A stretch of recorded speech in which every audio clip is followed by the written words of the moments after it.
This is NTV.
This is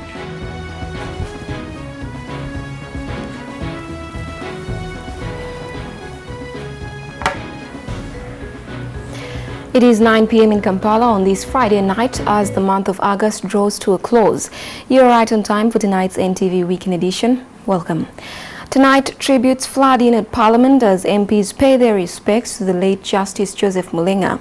Plus, as Martin Drito, MP for Madi-Okolo County, seeks to move a motion to amend the 1995 Constitution to provide immunity to presidents even after they have left office. We will be seeking your views in our NTV Weekend poll this evening. Good evening, I am Josephine Karunji. Let's begin with the headlines. MP Martin Drito seeks to move a motion to amend the 1995 Constitution to provide immunity to presidents even once they leave office. Members of Parliament have today paid tribute to the late Justice Joseph Mulenga, whose body was brought here to lie in state. I am Chris Chamringa with more on that story. According to Transparency International Uganda, corruption levels in Uganda are likely to increase before the end of 2013. Join Ms. Dilbia Ruhanga as I put the story into perspective by seeking the analyst's view. Uganda Cranes entered camp today with their captain Ande Mwesiga, who jetted in from Kazakhstan this morning. Join me, Alfred Odong, for the details of this story and what the players will be playing for.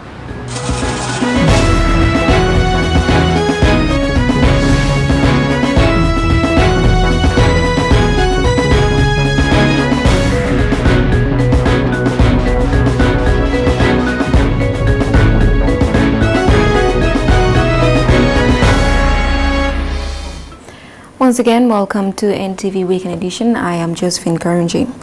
Madi-Okolo County Member of Parliament Martin Drito is seeking to move a motion to amend the 1995 Constitution to provide immunity to presidents even after they have left office. If adopted, this would mean that a former president cannot be prosecuted in any courts of law for mistakes committed while holding office. However, the leader of opposition, Nathan Nandala Mafabi, is opposed to Drito's move, arguing that this would promote impunity and tyranny among leaders. Francis Chingo reports. Article 98, Clause 4 of the 1995 Constitution provides immunity to the president, and he or she cannot be held liable for any proceedings in any courts of law. However, Clause 5 of the same Constitution takes away the same immunity once he or she ceases to be president.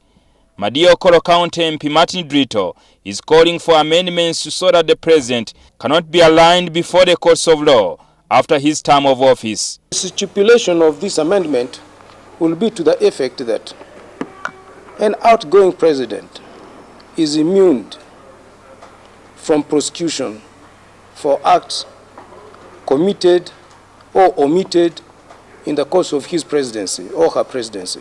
He draws this experience from other countries such as Kenya, Tanzania, America, among others. The history of this country has never seen us changing power from one president to another democratically and without violence. And I feel that an amendment to that clause will make it easier for our leaders today and in future to feel comfortable and accept the functions of the institutions of the state. If Honorable Drito thinks that really presidential immunity out of office must be accorded like to any president in Uganda, for me that's okay. And it will really help a situation where most African leaders are failing to get out of offices because they're not sure. The fear of uncertainties out of office is making them really to to cling to power. But the leader of opposition, Nandala Mafabi, says Drito is promoting impunity and tyranny. We want responsible leaders so that when they're in office, they must do responsible work. So I don't believe it's best for us in these circumstances to make an amendment so that the president should be given immunity. Then the president can be very dangerous, kill people, steal public money, knowing that tomorrow when he leaves office, he will not be prosecuted.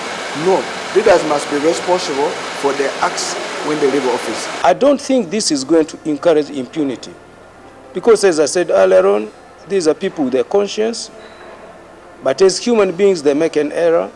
If we bring that situation here, that the president enjoys immunity outside office, then we should also bring amendment that we address him totally of the immunity when he's still in office. Apart from this amendment, a section of MPs have been demanding for the restoration of term limits.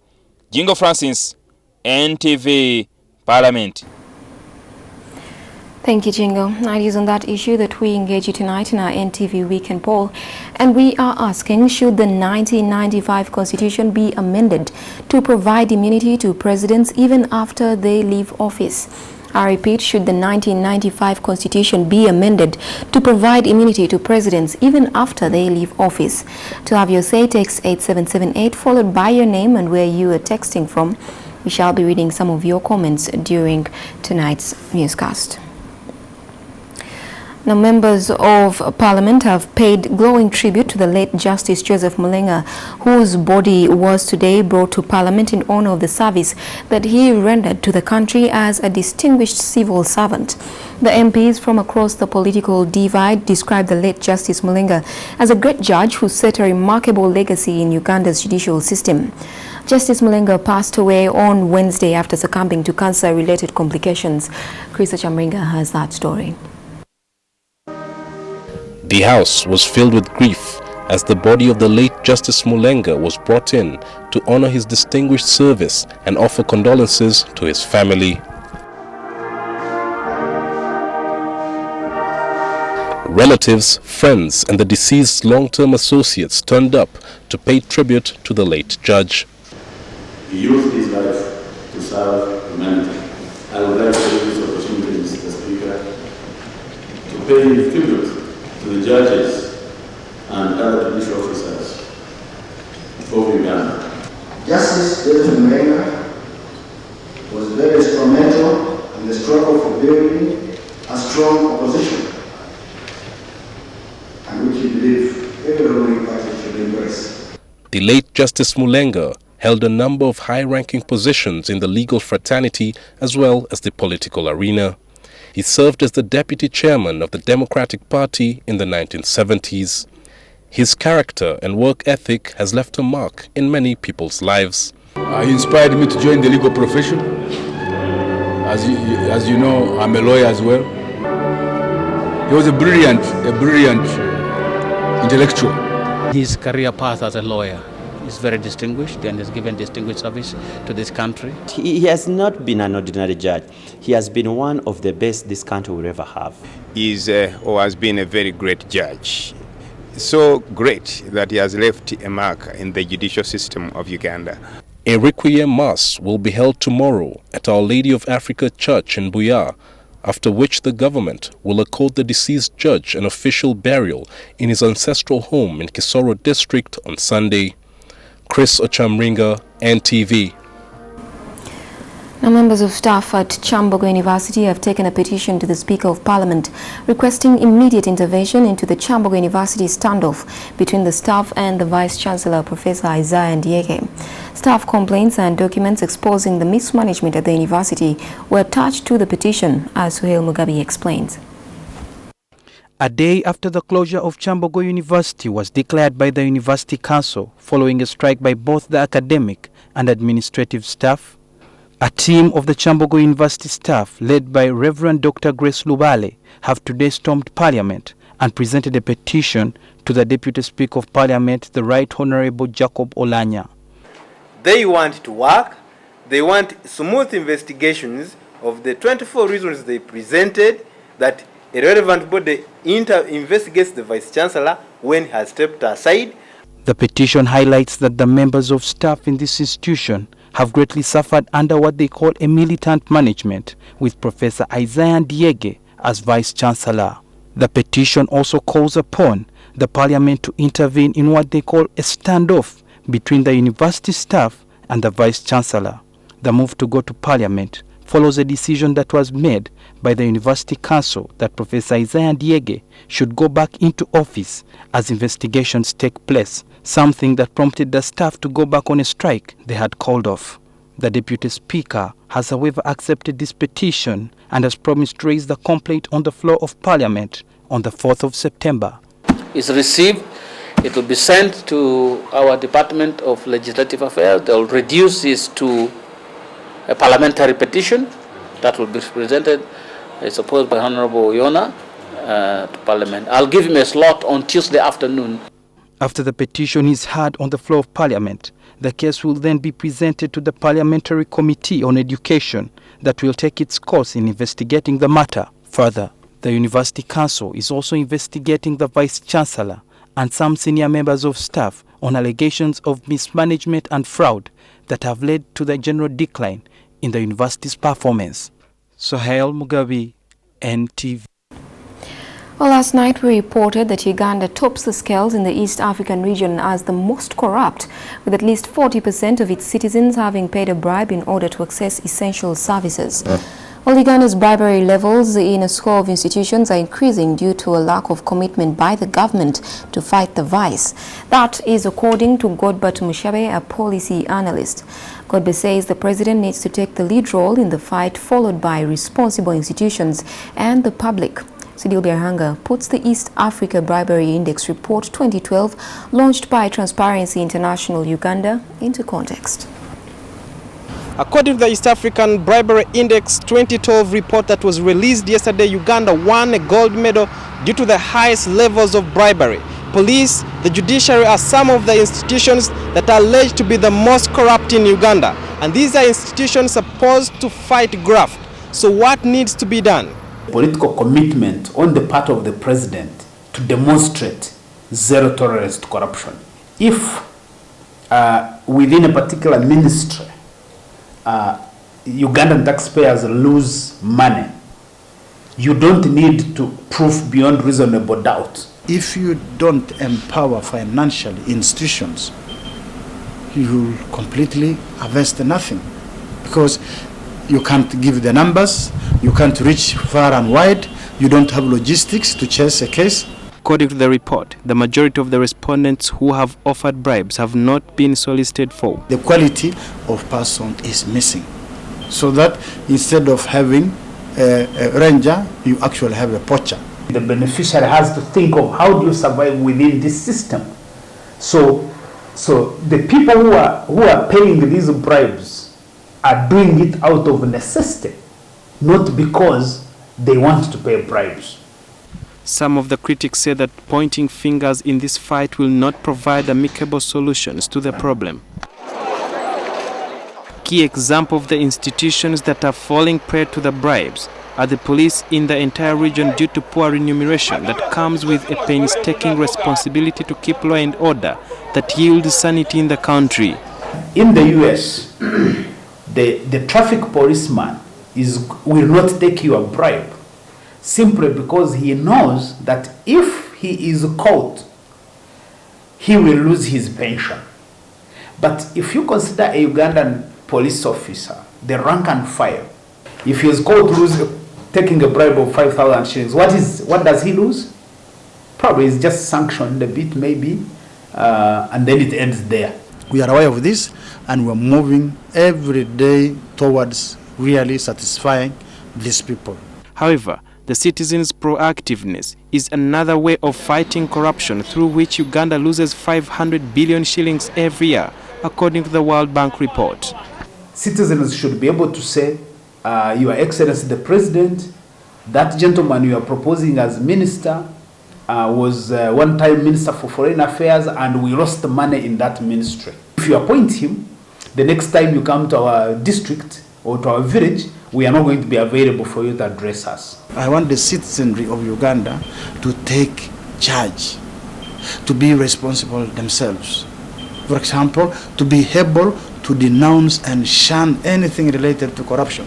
According to the ethics minister, he hopes that Uganda will improve in the fight against graft, and only time will tell. Sudil Biarhanga, NTV.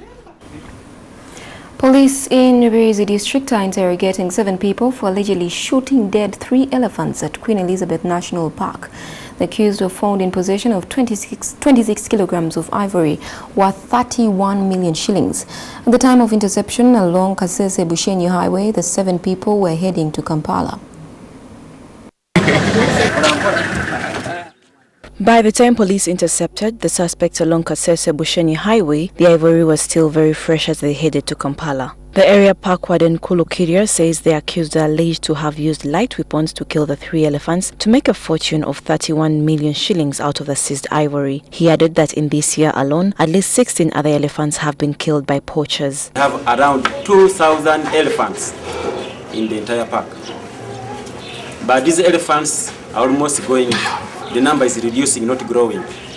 And why is the number reducing? It is reducing because of the poaching. Local communities kill these elephants through the go-between who promise them to give them money, and then the big people have got money from Kampala, others come from outside. The South Midwestern Regional Commander Hilary Kulaige says police have launched investigations into the type of guns that are used and where the suspects could have hired them from to kill the precious wildlife animals from Queen Elizabeth National Park. Indeed, we want to know where are they getting the guns they are using. He alleges that the machine guns could as well have been used to rob and murder residents. Kulaige appealed to courts charged with trying the suspects not to release them until the source of such guns is established. Well, let's now take a short break. There is still so much more ahead on NTV Weekend Edition, including...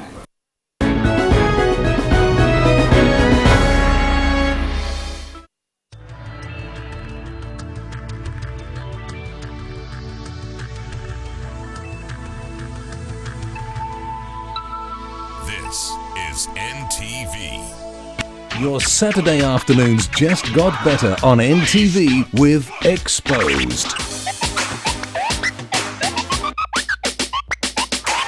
Join Cats and the Platinum DJs as they bring you some mad DJ skills and crazy video mixes. You're now rocking with the best. Catch us every Saturday as we live. We'll take you through an experience you'll never forget.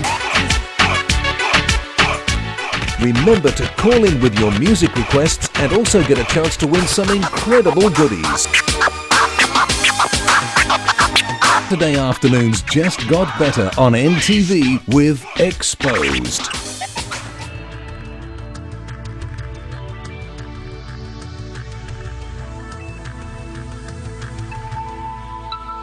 This is NTV.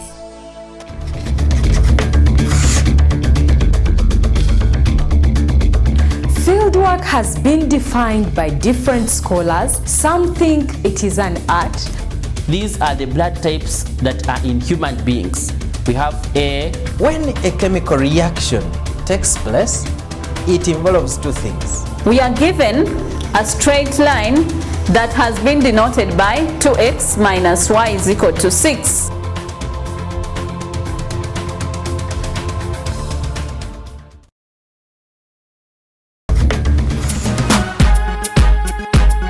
No one feels the motherland like we do.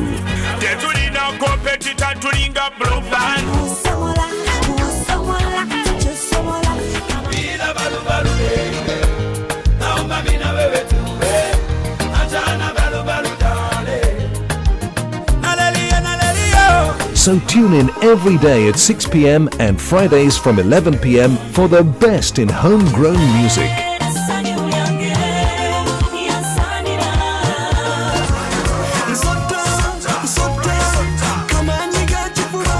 Only on NTV, the station that celebrates local music talent.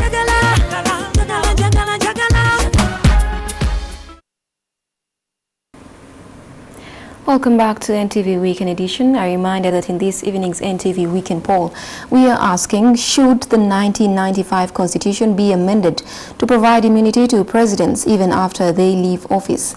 To have your say, text 8778 followed by your name and where you are texting from. Some of your responses so far, we start with Geoffrey Amoti Amolo, who says that should never be. The law should take its course if crimes have been committed. Another response comes in from Marvin Robert Luboa, who says, absolute rubbish. I am of the view that for one to be known as a fountain of honor, they must be clean people with a conscience that needs no shielding. Why should people always be diversionary? Let us focus on the real problems here. And Obol Sunday Jimmy says, why should it be amended? Why should it favor him? Let the law take its course. We all have blood. Whoever is ruthless must feel the bitterness of his worth, just like Mubarak is paying for his vision. Well, thank you so much for all of your responses. We will take a look at some more towards the end of tonight's newscast. Now, FTC woman activist Ingrid Turinawe has been acquitted of all the traffic offences that she was charged with. Ingrid, who appeared before the magistrate at Kasangati Court, had been accused of driving a non-roadworthy car, defying police orders and using the road badly. NTV caught up with Ingrid after the ruling. Court has acquitted Madam Ingrid of all the 4 charges, and court has said prosecution did not produce evidence to satisfy it to actually convict Ingrid. I think it's a very good moment for her, but to be invaded at 5 a.m. in the morning and produced in court and charged with the traffic offences, in my view it was not prosecution, it was persecution. And I think we want to inform the state and the entire country that it's now time for us to begin suing government for malicious prosecution, for wasting our time and causing untold misery. I'm very happy because finally justice has prevailed.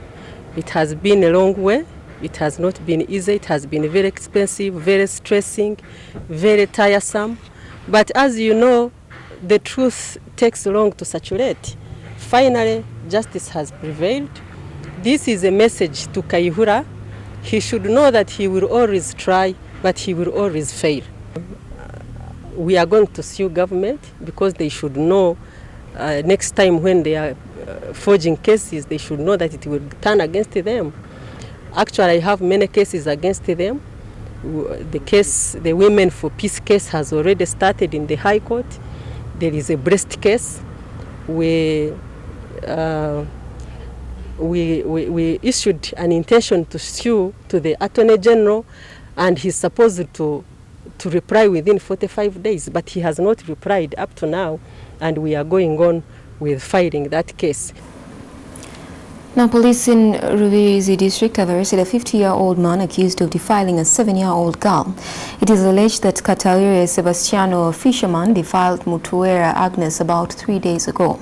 Agnes's mother, Sylvia Chomche, got to know of the ordeal only days later, but immediately reported the matter to the police. Sebastiano will be produced in court on charges of aggravated defilement. We received a complaint of defilement, aggravated defilement. That was on Sunday. So we took the girl to the doctor for examination on police form 24, and the results were there was sign of penetration. The hymen had been ruptured. A very unfortunate incident. Now, Dr. Alika is an influential leader who has acquired the experience of corporate business management from his chairmanship and directorship of leading companies, both here in Uganda and abroad. In this week's profile, NTV's Maurice Ochol spent some time with Dr. Alika, and he shared his experience.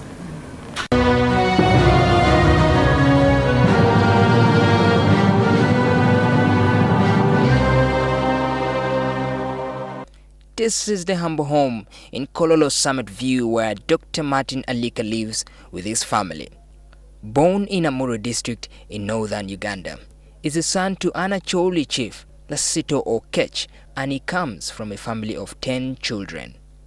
He now narrates to me his upbringing and childhood. My name is not the typical Acholi name, although I am one. Yeah? It has a meaning. Ali means trouble. Care means chieftainship. So when I was born, my father as a chief must have been having problems. Yeah. So that's the name, and you can't just give this name to anybody. He grew up from the northwestern part of Gulu, present-day Amuru district, a region that is recovering from the atrocities of Lord's Resistance Army rebel Joseph Kony. This area which is now in dispute, Amuru, was under my father. At that time, there was no settlement in Amuru because it was tsetse fly. And the people who are now claiming that their ancestors were buried in Amuru, these are liars. People started sneaking into Amuru to cultivate after independence. He went to Gulu Primary School for his primary education before joining King's College, Buddo. At that time, King's College Buddo A-levels were not done at Buddo but rather at Makerere University. He then excelled in sciences and later joined Makerere University for 2 years. And then I went and did another 2 years preliminary in the States because you have to get a first degree before you get to be a doctor. After studying in the UK for 1 year, Alika then decided to return home in 1958. After studying in the US for all those years and then you suddenly also went to the UK, you studied for some time. What made you not stay there and then you decided to come back to Uganda? Every African student who went overseas had only one aim: to come back home, to help the people. There was that spirit of wanting to do something for my country because we were all being ruled by the British. He was then posted to Mulago Hospital as an expatriate, but this wasn't to last for long. In 1960, Martin resigned and started up his own clinic. But why was this so? I was not using all the knowledge that I had been given in the United States. The equipment at Mulago and even at Nakasero was very, very basic. After just a year of private practice in Uganda, Martin couldn't believe himself, looking back and not regretting his decision. I made 3,500 pounds, which meant that I made more money than the permanent secretaries.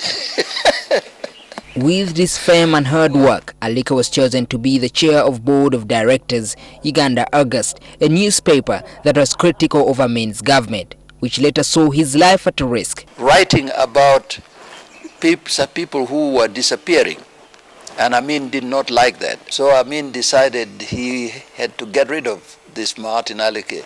But luckily, someone heard him say so. This friend came to me and said, "Look, I heard Amin say Kalas about you," which means finish him. He then fled to Nairobi, but life wasn't easy for him. That was October the 1st, 1972. It was a question of starting all over again. As he had to start from scratch, leaving back home everything he had attained. In 1 year, I had achieved the dream of most men of a lifetime. President Kibaki, when I moved to Nairobi, I found myself as his neighbor. But after 22 years in Kenya, he then decided to come back to Uganda, and in 1996, he was appointed a cabinet minister in charge of foreign affairs, a post he held till 1999. I never enjoyed cabinet. There was too much intrigue, too much pettiness, and I wasn't cut out for that. So when I left, I was very happy. When he left cabinet, he was called back to Coca-Cola Company, where he had served as a board member.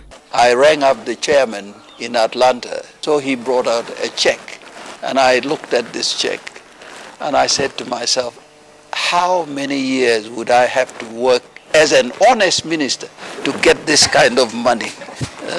Yeah. Through the course of his life, he has been a director for close to 20 companies, including Nation Media Group, and now he's chairing close to 10 companies. As Shakespeare says, above all, unto yourself be true. Personal honesty and honesty with the people you interact with. Because make no mistake, you can never be anything unless somebody helps you to get there. Also, what keeps him busy is his role as the presidential advisor on special duties. He was very instrumental during the Sudan-Uganda conflict. Though Alika runs a very busy life, there were times when his life slowed, reducing him to a lone man. Abandoning everything I had worked for in Uganda. Remember, by the age of 36, if I disposed of my assets at that time, I could realize $1 million. In 1959, Martin Alika got married to Camille Moore, whom he met in the United States while studying. At the moment, Alika has been appointed as the country representative for the Queen Elizabeth Diamond Trust Fund in Uganda. His job is to raise funds throughout the Commonwealth and work with strategic partners to identify charitable projects. This is to provide a lasting legacy for Her Majesty the Queen. Wow. During his leisure time, he normally plays golf, and one of his dreams was to be a great golf player. I would have liked to be a very, very good golfer, what is called scratch player, which means you are now the perfect player. That is my dream, which will never come true because it's too late. In order for me to achieve that, I should have started at golf at about 15. Alika is also a grandfather to 7 and has got 4 children, including twins. I then asked him what was the best and most important moment in his life. The birth of my first child. Because then I felt, as a man, hey, yes, I can do it. I can have a child. Yeah, this is very important. Maurice Ochol, NTV.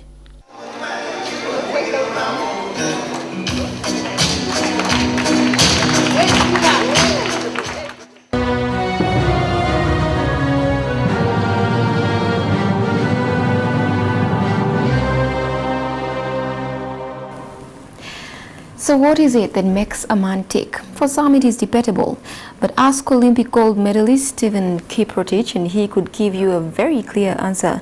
But even for the greatest of men, they all have things they're afraid of. Find out more in this week's Point Blank.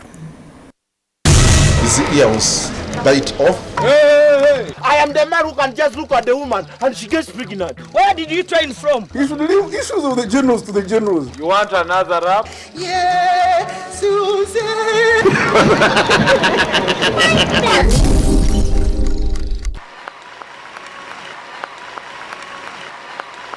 They say he ran like a man possessed, 3 miles from the finishing line to write a line into the pages of history. His rivals, oh, where are they again? Yeah, when I grabbed the flag, I knew there was no one can close me again. So even if I walk, I can still win. So I wanted to celebrate, to close the line with my flag to show that everyone in my country is watching me. Indeed, for good measure, Olympic gold medalist Stephen Kiprotich had the time to pick up the black, yellow and red flag. But wait, look back. Yes, no other Rotiches in sight. And then cross that line. So why did you run again? Now I can die a champion. I can't die a useless man, but now an important person now in my country. Yes, so Mr. Important Person in my country may have been able to run then, but can he run now? Hey, you should do that one.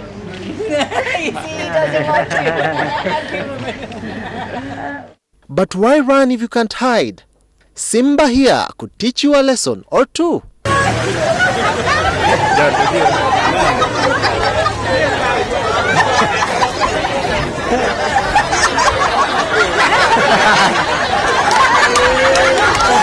Or you could just dance the competition away.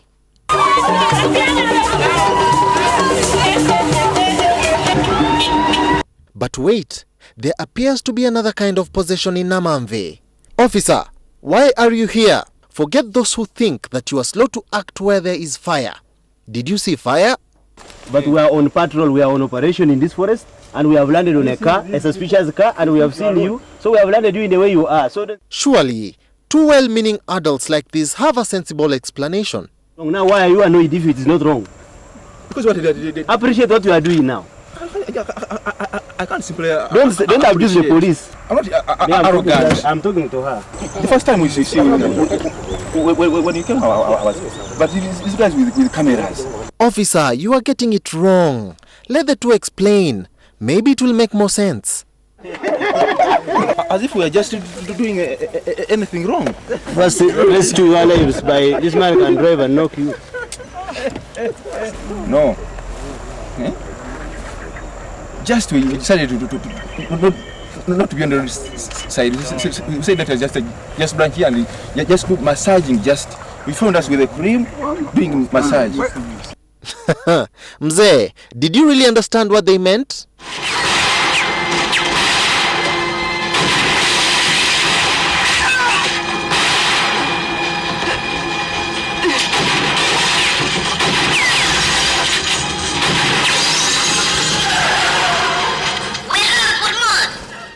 Maybe you are possessed by what is in the cup.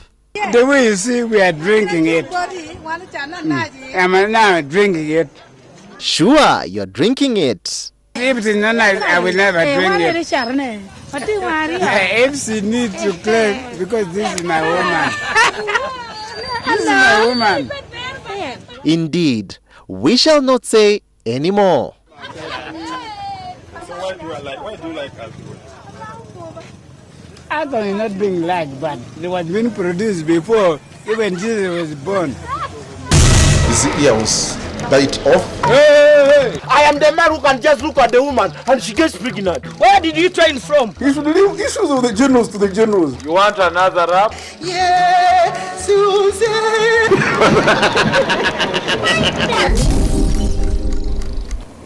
Well, now let's join Joel Kamadi to find out what we can expect in our NTV Weekend Sports that's coming up after the break. Good evening, Joel. Good evening, Jasmine. Thank you very much. Now, Uganda Cranes entered camp today, and I'll be telling you more about the preparations against the game with Zambia up next in NTV Weekend Sport.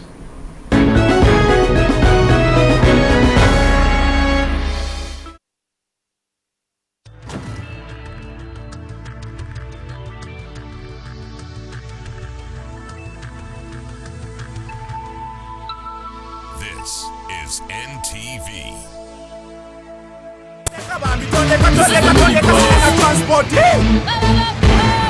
Ideally, we all have the right to express our opinions and views truthfully and openly. Atele lom tugenda katongole mbukasam. Kampala Ideally, we all have the right to express our opinions and views truthfully and openly. Atele lom tugenda katongole mbukasam. Kampala The discussion is still going on in the bus. Tulina okugumira challenges ezimu bwe tuba tulina okugoba abatembeeyi. Mwami Lukwago agumaga abatembeeyi mugende. No, mbadde njagala kunyonyola omukulu. Mbadde njagala kunyonyola omwami yagambye nti Meya Lukwago ye meya omutuufu. Gavumenti ekutte Lukwago emunyigira mu nsonga takyekyusa. Welcome back to Minibus. Kyogereko. Singa omusajja abankwana nga njagala sifa ku kya ssente. Wabula nfa ku mbeera yeeyisa. Alimba ono.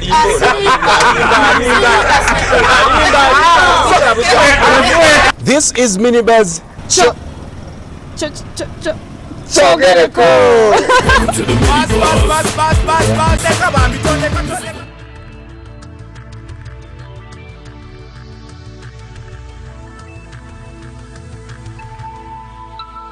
This is NTV. We know that all music is beautiful, and that's why NTV brings you the catalogue.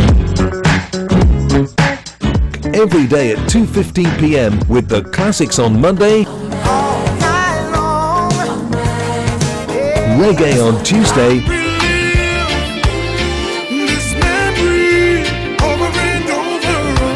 country on Wednesday,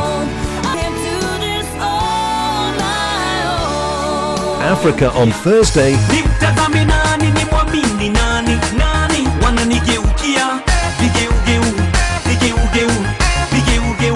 and love ballads on Friday. We know that all music is beautiful.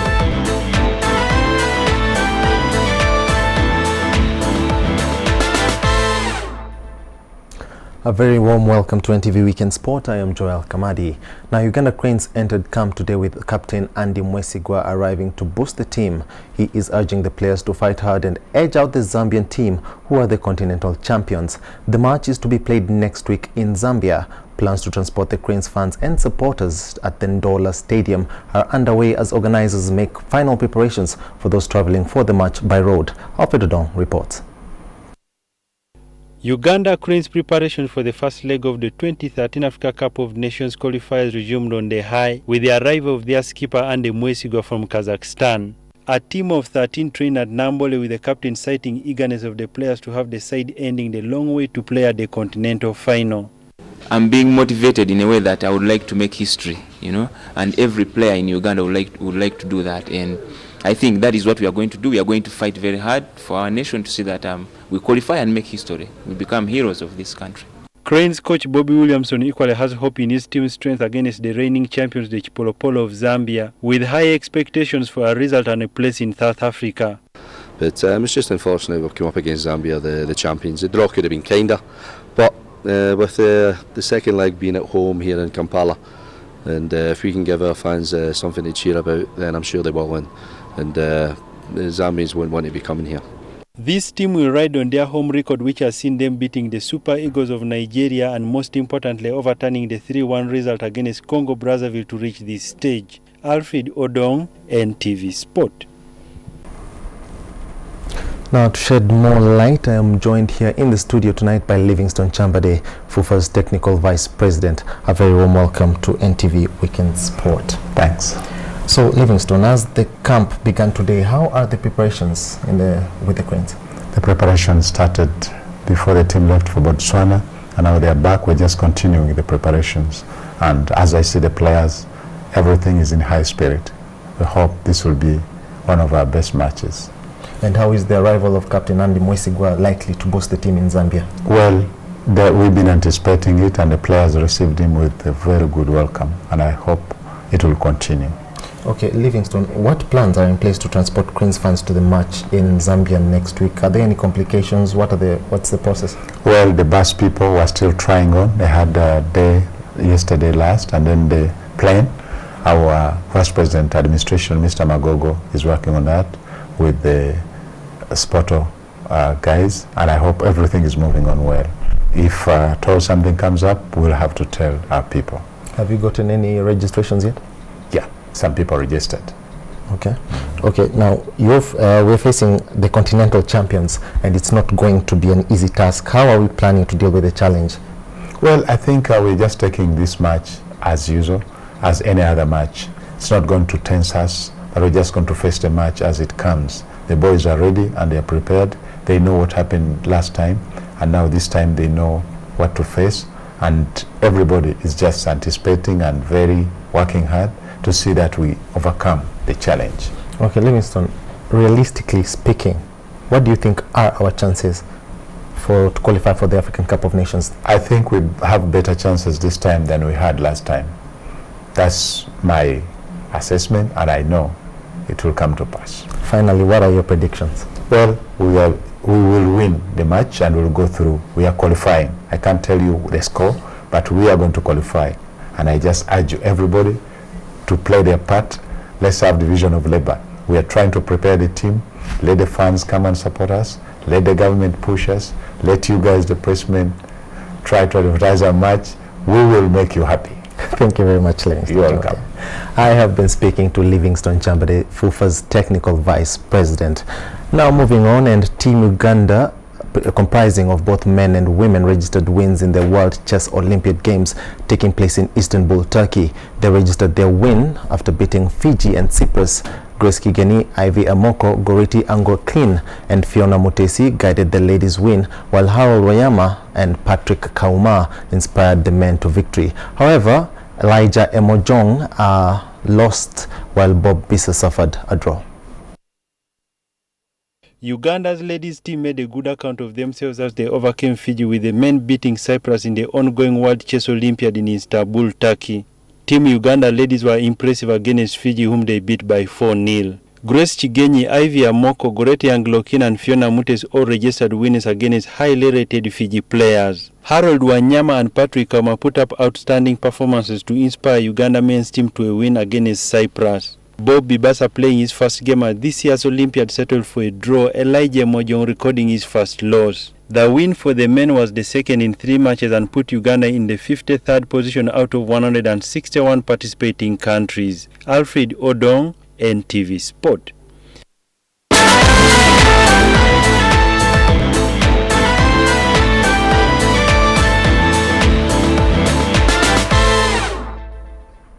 And that winds up NTV Weekend Sport. Back to you, Josephine. Thank you, Joel. Let's take a short break. I'll be straight back with your comments for tonight's NTV Weekend Poll.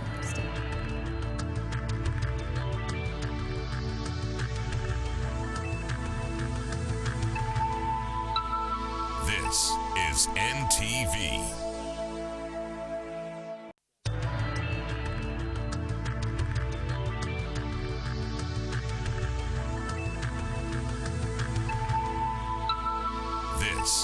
is NTV.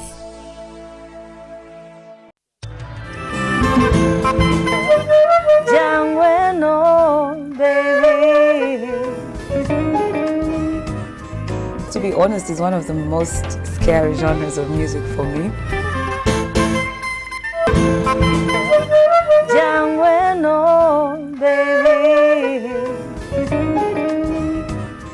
To be honest, it's one of the most scary genres of music for me.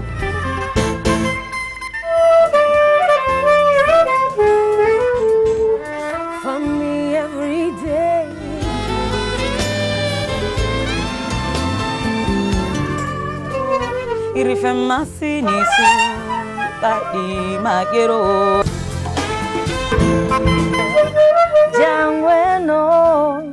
Should the 1995 Constitution be amended to provide immunity to presidents even after they leave office? Well, thank you so much for all of your comments. Let's take a look at some more. And we start with David Lutalo, who says no, it might encourage reigning presidents to commit more crime, hoping to rely on the mentioned provision. Fielders Nantume says no, never. They should concentrate on limiting term limits in office. Instead of that, we need justice in our country.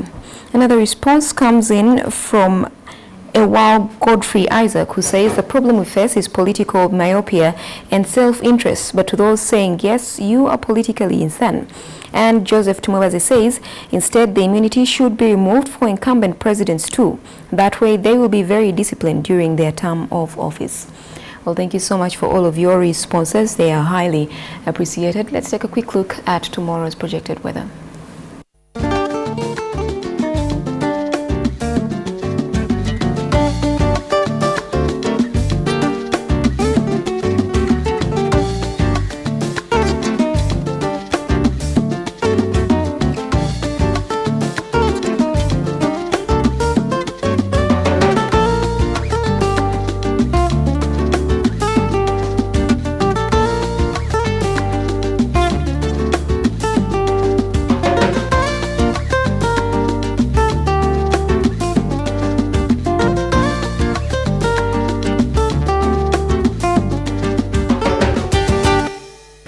Well, that weather report brings us to the end of tonight's NTV Weekend Edition. Thank you for your company. I'm Josephine Karunji, and from myself and the team behind the scenes, it's good night. Join us again, same time, same place tomorrow.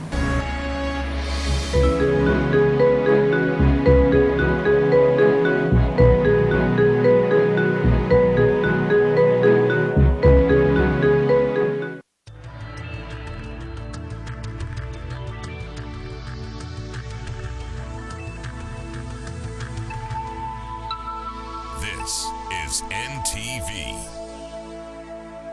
And forever, he does not change. He is a